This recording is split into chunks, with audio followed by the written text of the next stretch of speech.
दोस्तों एक बार फिर से स्वागत करता हूं आपके अपने YouTube चैनल ट्विंकल स्टडी में। आज की इस वीडियो में हम बात करने वाले हैं न्यू एजुकेशन पॉलिसी 2020 के बारे में, नई शिक्षा नीति 2020 के बारे में। तो इस शिक्षा नीति में क्या बदलाव आए हैं, स्कूली शिक्षा से लेकर उच्च शिक्षा तक क्या बड़े बदलाव किए गए हैं, 2030 तक इस शिक्षा नीति को लागू कर दिया जाएगा। तो फ्रेंड्स, इस नई शिक्षा नीति को कैबिनेट ने 29 जुलाई 2020 को मंजूरी दे दी है। इस शिक्षा नीति में बचपन की देखभाल को देखते हुए बच्चों की शिक्षा पर जोर दिया जाएगा। बच्चों पर बस्तों का भार नहीं रहेगा, बच्चों को खेल खेल में सिखाया जाएगा। इससे पहले शिक्षा नीति को 1986 में बदला गया था और 1992 में संशोधन इसमें किया गया था। इस शिक्षा नीति में बच्चे के मानसिक विकास पर जोर दिया जाएगा। अभी तक 10+2 का ढांचा चल रहा था और नई शिक्षा नीति में 5+3+3+4 का ढांचा तैयार किया गया है। तो फ्रेंड्स, इस नई शिक्षा नीति में 5वीं कक्षा में मातृभाषा को ही पढ़ाया जाएगा, स्थानीय भाषा या अपनी क्षेत्रीय भाषा को पढ़ाया जाएगा और जो विदेशी भाषा है उसको सेकेंडरी लेवल पर पढ़ाया जाएगा। किसी भी भाषा को बच्चे पे, स्टूडेंट्स पे थोपा नहीं जाएगा। तो आगे फ्रेंड्स, इस नई शिक्षा प्रणाली में 3 साल की आंगनवाड़ी के साथ 12 साल की स्कूली शिक्षा कराई जाएगी।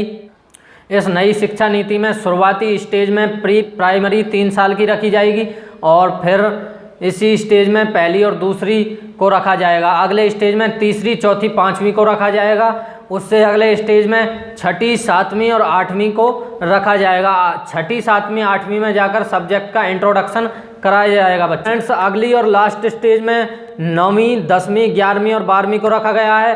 पहले 12वीं क्लास में एक ही स्ट्रीम लेकर बच्चा पढ़ाई करता था। अब इसमें जैसे आपने मैथ ले रखी है तो मैथ स्ट्रीम को लेकर भी आप हिस्ट्री या कोई और भी सब्जेक्ट या खेल, संगीत की सब्जेक्ट या आर्ट्स की सब्जेक्ट कुछ भी आप पढ़ सकते हैं। तो इस नई शिक्षा नीति में फ्रेंड्स, पहले पुरानी जो अपनी शिक्षा नीति थी उसमें क्या होता था कि 11वीं क्लास में जाकर स्ट्रीम चेंज करते थे। हम कोई भी सब्जेक्ट जो भी हम चूज करते थे वो 11वीं क्लास में जाकर चूज करते थे।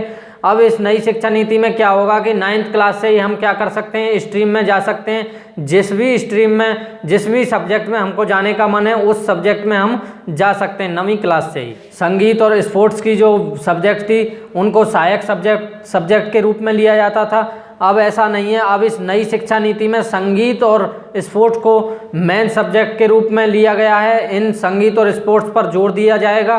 तो दोस्तों, सभी जो छात्र होंगे वो 5वीं, तीसरी और 8वीं में ही परीक्षा देंगे। जो 10वीं की परीक्षा होगी वो इसी प्रकार से जारी रहेगी, लेकिन इसमें भी एक नया बदलाव लाया जाएगा। 10वीं की परीक्षा को 2 सेमेस्टरों में कराया जाएगा, 2 बार कराया जाएगा 1 साल में। तो दोस्तों, मानव संसाधन मंत्रालय का नाम बदलकर शिक्षा मंत्रालय कर दिया गया है। तो जो हमारे रमेश पोखरियाल हैं उनको शिक्षा मंत्री का दर्जा मिल गया है।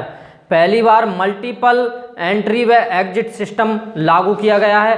तो देखते हैं मल्टीपल एंट्री और एग्जिट सिस्टम क्या होता है। इसमें क्या होता है, जैसे किसी छात्र ने बीच में पढ़ाई छोड़ दी है, किसी कारणवश उसकी शादी हो गई है या वो बीमार हो गया, बीच में उसने पढ़ाई छोड़ दी है, तो उसके लिए मल्टीपल एंट्री एग्जिट सिस्टम फ़ायदेमंद होगा। उससे क्या होगा कि जैसे आप इंजीनियरिंग की पढ़ाई कर रहे हैं या कुछ और पढ़ाई कर रहे हैं, डिग्री कर रहे हैं, जैसे आपने 1 साल की पढ़ाई करने के बाद में पढ़ाई छोड़ दी है बीच में, तो आप 1 साल की पढ़ाई का भी फ़ायदा मिलेगा आपको। 1 साल का आपको सर्टिफिकेट मिलेगा। 2 साल की पढ़ाई करने के बाद आपने बीच में पढ़ाई छोड़ दी है तो आपको 2 साल का डिप्लोमा दिया जाएगा। और यदि आप 3 या 4 साल की पढ़ाई की है तो आपको डिग्री देने का प्रावधान रखा गया है। तो फ्रेंड्स, इस नई शिक्षा नीति में स्टूडेंट्स के लिए एक आज़ादी और रहेगी कि जैसे आप एक कोर्स कर रहे हैं उसको बीच में छोड़कर दूसरा कोर्स करने के आपके मन में है तो आप उसको बीच में एक निश्चित समय के लिए ब्रेक लगा सकते हैं और आप दूसरा कोर्स ज्वाइन कर सकते हैं। उसके बाद उस दूसरे कोर्स को करने के बाद आप उस पहले वाले कोर्स को भी जारी रख सकते हैं। इस शिक्षा नीति में उच्च संस्थानों की जो फीस हैं उन पर भी शिकंजा कसा जाएगा, उनको कम कराया जाएगा। जैसे प्राइवेट स्कूलों में मनमानी फीस होती है, उन प्राइवेट स्कूलों और संस्थाओं की फीस पर भी जोर दिया जाएगा। इस नई शिक्षा नीति में टेक्नोलॉजी और ऑनलाइन पढ़ाई पर जोर दिया जाएगा। इस जो नई एजुकेशन पॉलिसी की जो विशेषता है वो क्या है कि इसके स्कूली शिक्षा के साथ साथ बच्चे को कृषि शिक्षा और कानूनी शिक्षा, चिकित्सा शिक्षा और व्यावसायिक शिक्षा दी जाएगी, जिससे क्या होगा, बच्चे की लाइफ स्किल को बढ़ावा मिलेगा। बच्चे को, स्टूडेंट्स को 6ठी क्लास से इंटर्नशिप के लिए भेजा जाएगा। जिस भी फील्ड में उसका मन है जाने का, उस फील्ड में इंटर्नशिप के लिए दुकान या फैक्ट्रियों में उसको भेजा जाएगा, उसको सीखने के लिए भेजा जाएगा। इस शिक्षा नीति का सबसे बड़ा फ़ायदा जो ये है कि बच्चों को पढ़ाई में तनाव नहीं होगा। जो बच्चे प्राइमरी स्कूल में पहले पहली क्लास में बैठते थे, अब वो डायरेक्ट पहली क्लास में नहीं बैठकर आंगनवाड़ी से, साल की जो आंगनवाड़ी रहेगी वहाँ खेल खेल में पढ़ाई को सीखेंगे। उनको मानसिक तनाव नहीं होगा और पहली क्लास में वो आसानी से पढ़ना सीख सकते हैं।